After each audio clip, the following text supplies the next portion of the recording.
Hola, ¿cómo están? Espero que se encuentren muy, pero muy bien, listos y listas para la clase de hoy, pues hablaremos acerca de la introducción a la farmacología. Comenzamos. Bien, dentro del contenido, el día de hoy veremos primeramente cuál es la definición de la farmacología. Definiremos también qué es un fármaco. Veremos cuáles son las ramas o disciplinas de la farmacología. Veremos cuáles son los tipos de acción farmacológica que existen. Veremos la clasificación farmacológica y finalmente veremos cuáles son los efectos adversos de las drogas o fármacos. Así que pues sin más, comencemos. Y comencemos primeramente definiendo qué es la farmacología. La farmacología etimológicamente deriva del griego pharmakon, que significa medicamento o droga, y logos, que significa estudio o tratado. Por lo tanto, una definición bastante aceptable de la farmacología sería que es el estudio o tratado de las drogas o medicamentos. Ahora, si queremos ser mucho más exquisitos en nuestra definición, podemos definir que la farmacología se define como el estudio de los medicamentos, que incluye su historia, origen, propiedades físicas y químicas, presentación, efectos bioquímicos y fisiológicos, mecanismo de acción, absorción, distribución, biotransformación, eliminación y uso con fines terapéuticos. Es decir, básicamente un estudio totalmente completo de lo que es un fármaco. Ahora, ya que la farmacología se encarga del estudio de un fármaco, ¿cómo es que nosotros llegamos a definir a esto? ¿Cómo es que nosotros definimos a un fármaco? Un fármaco se define como toda sustancia química que altera el funcionamiento del organismo de los seres vivos por interacciones a nivel molecular. Entonces tenemos aquí a un fármaco y este fármaco es el que va a provocar una alteración del funcionamiento a nivel molecular. ¿A qué nivel molecular específicamente? A nivel del protoplasma, es decir, afecta a toda la célula en conjunto. Bien, ahora, ya que sabemos qué es un fármaco y cuál es la definición de farmacología, pues veamos cuáles son las diferentes ramas y disciplinas que engloba la farmacología. Engloba 9 ramas súper importantes que son la farmacognosia, la farmacocinética, la farmacodinamia, la farmacotecnia, la farmacoterapia, la farmacología clínica, la farmacología molecular, la toxicología y finalmente la farmacometría. Comencemos a ver cada uno de estos con más detalle. La farmacognosia. La farmacognosia es la que se encarga de estudiar el origen, caracteres, estructura anatómica y química de las drogas naturales. La farmacocinética. La farmacocinética es la que estudia la absorción, distribución, biotransformación y la eliminación de las drogas. Y en palabras simples, es todo lo que el organismo ejerce sobre las drogas. Y para recordarlo mejor, simplemente recuerden este dibujo. Bien, continuamos. La farmacodinamia. La farmacodinamia es el estudio de los efectos bioquímicos, fisiológicos y mecanismos de acción de los fármacos.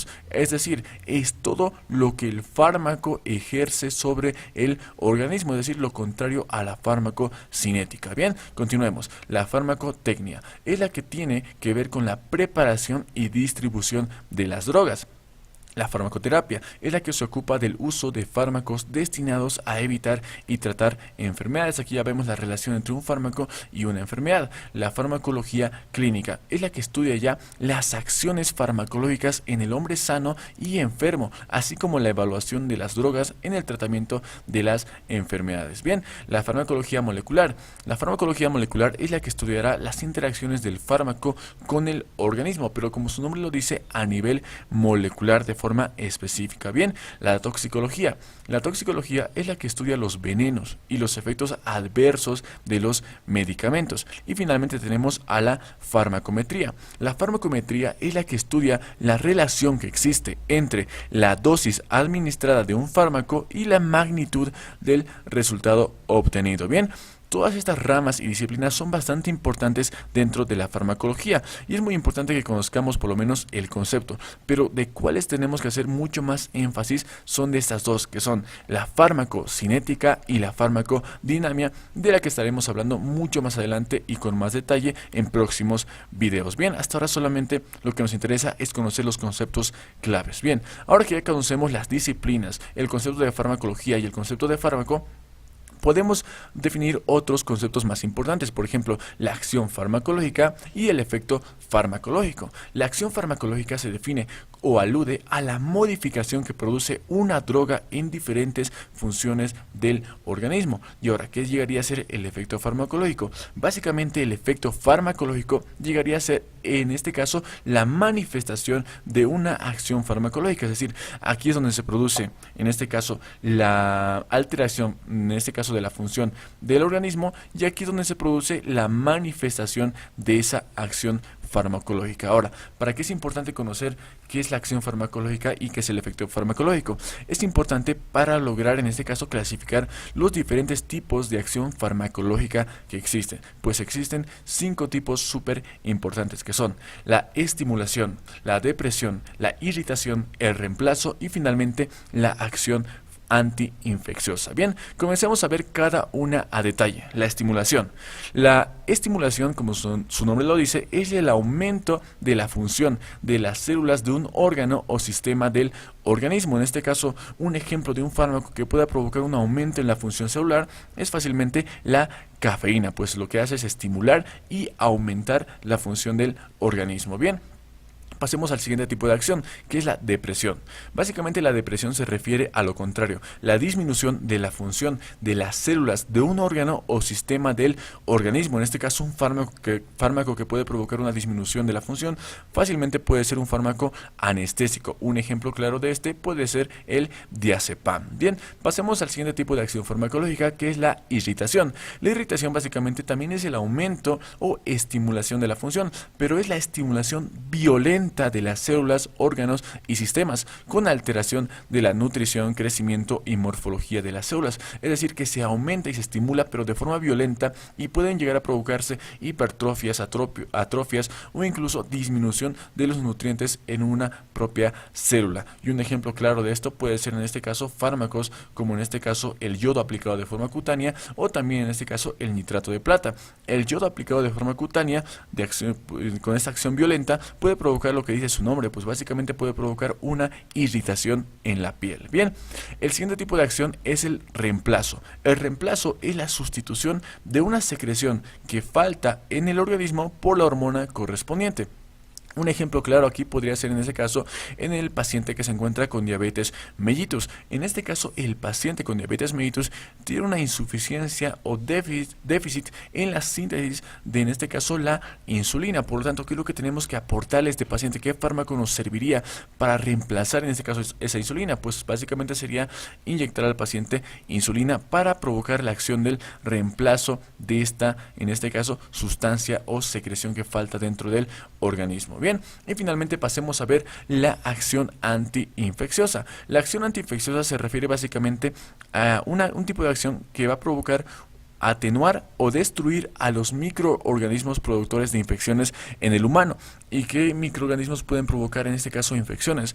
Pueden provocarlo, en este caso, bacterias, parásitos, virus, hongos y demás. Ahora, ¿qué fármacos pueden servirnos? Pueden servirnos básicamente, en este caso, los antibióticos, los antivirales, los antimicóticos y los antiparasitarios. Bien, estos son los tipos de acción farmacológica que existen. Ahora pasemos a ver la clasificación según en este caso, su forma de acción. Según la forma de acción farmacológica tenemos 3 grupos súper importantes, que son los fármacos de acción local, los fármacos de acción general o sistémica y finalmente los fármacos de acción remota o indirecta.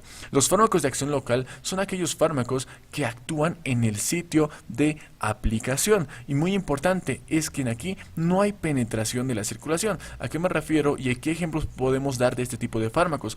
Pues son básicamente los fármacos que se aplican de forma tópica o directamente sobre las mucosas. Como estamos viendo, estos fármacos actuarán solamente en la región donde se aplican. Bien, pasemos a ver el siguiente grupo de fármacos, que son los fármacos de acción general o sistémica. Este tipo de fármacos ya actúan en todo el organismo y en aquí sí hay, en este caso, penetración a la circulación.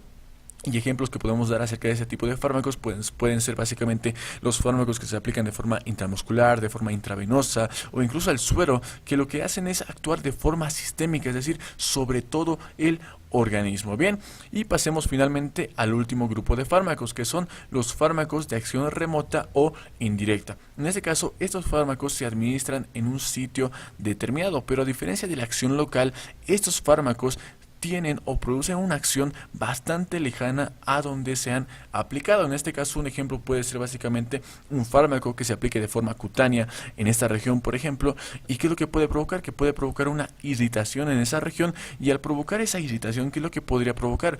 Podría provocar una elevación de la frecuencia cardíaca, por ende una elevación de las pulsaciones y por ende una reacción indirecta, como dice su nombre, acerca de un fármaco. Es decir, la aplicación ocurre en la región cutánea, pero la reacción lejana ocurre a nivel del corazón, como estamos viendo aquí. Bien, entonces así es como se clasifican los fármacos según su forma de acción. Y ahora pasemos a ver el último punto de la introducción a la farmacología, que son los efectos adversos. Existen diferentes efectos adversos, desde en este caso efectos colaterales, efectos secundarios, reacción tóxica y la intolerancia y demás que veremos más adelante. Comencemos a ver primeramente los efectos colaterales. Los efectos colaterales son aquellos efectos no terapéuticos que suelen aparecer después de la aplicación de dosis terapéuticas y que en una situación determinada son indeseables. En este caso, este tipo de efectos generalmente vienen acompañados de la aplicación del fármaco, y un ejemplo claro puede ser en este caso la diarrea, puede ser la cefalea, puede ser el insomnio, la migraña y demás efectos. Pueden ser en este caso efectos que ayudan al paciente, que puedan ser positivos, pero en la mayoría de los casos generalmente son efectos bastante indeseables. Bien, el siguiente tipo de efecto adverso son los efectos secundarios. Los efectos secundarios básicamente son la consecuencia indirecta de una acción primaria del fármaco. En este caso nos referimos, y hagamos el ejemplo, en este caso, fármacos antimicrobianos, como por ejemplo los antibióticos. ¿Qué es lo que hacen los antibióticos? Eliminan las bacterias que provocan daño en el organismo. Pero ahora, algo muy importante es que estos antibióticos no discriminan de bacterias que provocan daño a bacterias que forman parte de la flora bacteriana. Por lo tanto, los eliminan de forma igual. Y muchas bacterias de la flora bacteriana ayudan a mantener, en este caso, una homeostasis correcta en el organismo. Por lo tanto, al eliminarlos, ¿qué es lo que podríamos provocar en este caso en el paciente? Podríamos provocar básicamente que fácilmente puedan aparecer sobreinfecciones en el mismo. Bien, estos dos efectos adversos son bastante parecidos y generalmente en la clínica es bastante difícil de diferenciarlos. Generalmente la diferenciación se hace más a nivel conceptual, como estamos viendo en este momento. Bien, pasemos al siguiente efecto adverso. El siguiente efecto adverso es la reacción tóxica. La reacción tóxica es la que ocurre cuando se utilizan dosis superiores de un fármaco a las que indica el margen terapéutico para un paciente determinado, es decir, se elevan en este caso las dosis. ¿Y qué pueden provocar en este caso fármacos en dosis elevadas? Pueden provocar, por ejemplo, en este caso hemorragia por anticoagulantes orales, en este caso administrados en dosis elevadas. También se pueden provocar en este caso convulsiones por anestésicos locales elevados de forma elevada. Por lo tanto, la dosis terapéutica es muy importante. Y finalmente pasemos a ver el efecto adverso de la intolerancia. Básicamente es lo opuesto a la tolerancia. Es la aparición de efectos tóxicos característicos de un fármaco en un paciente que recibe dosis terapéuticas. Esto es bastante raro también de encontrar. En este caso, por ejemplo, aquí hablamos de que hay dosis mínimas en un paciente que se le inyectan dosis mínimas, pero estas producen respuestas bastante exageradas. Por ejemplo, aquí vemos en este caso la aplicación de una carbamazepina en un paciente, generalmente se utilizan para las convulsiones y la epilepsia, pues tendría que actuar y no tendría que dejar ningún efecto en un paciente. Pero en un paciente que tiene intolerancia puede llegar a provocar la carbamazepina, incluso en dosis terapéuticas o menores a las terapéuticas, puede llegar a provocar incluso una ataxia en el mismo paciente. Bien, pasemos a ver los últimos efectos adversos, que son la idiosincrasia, la reacción alérgica y finalmente las interacciones adversas farmacológicas. Bien, conceptualicemos la idiosincrasia. La idiosincrasia se trata de la respuesta anormal que tiene lugar en un pequeño porcentaje de pacientes expuestos a un fármaco. Esto generalmente es único en un paciente, generalmente es raro de encontrar, pero en ocasiones aparece. ¿A qué se debe esta idiosincrasia? Se debe principalmente a alteraciones o afecciones a nivel genético. Bien, la reacción alérgica. La reacción alérgica ya se refiere en este caso a una respuesta inmunitaria anormal que se presenta en un paciente después de la administración de una dosis normal de un fármaco. En este caso, como podemos ver, es bastante parecido a la idiosincrasia. Pero ¿dónde está la diferencia? La diferencia se encuentra en inmunitaria. Esta es una respuesta inmunitaria anormal. Por lo tanto, aquí no hay una respuesta o un factor o alteración genético que altere en este caso al paciente, sino que hay una respuesta a nivel inmunitario, es decir, que hay una reacción antígeno anticuerpo. Bien, y finalmente pasemos a ver el último efecto adverso, que son las interacciones adversas farmacológicas. ¿Y cómo conceptualizamos esta? Consisten en que al utilizar dos o más fármacos de manera concomitante, uno de ellos potencia o disminuye la acción del otro fármaco. Aquí estamos hablando básicamente de que va a haber una acción sinérgica y una acción antagonista, es decir, que el paciente que utilice dos tipos de fármacos, uno podría provocar una estimulación del otro fármaco o disminuir la acción del otro fármaco. E imaginemos que aumenta la acción del fármaco. Esto puede traer consigo una reacción adversa tóxica. Bien, es por eso que es muy importante comprender todos estos efectos adversos dentro de los fármacos. Y con esto pues chicos, llegamos al final del video. Espero que les haya gustado mucho.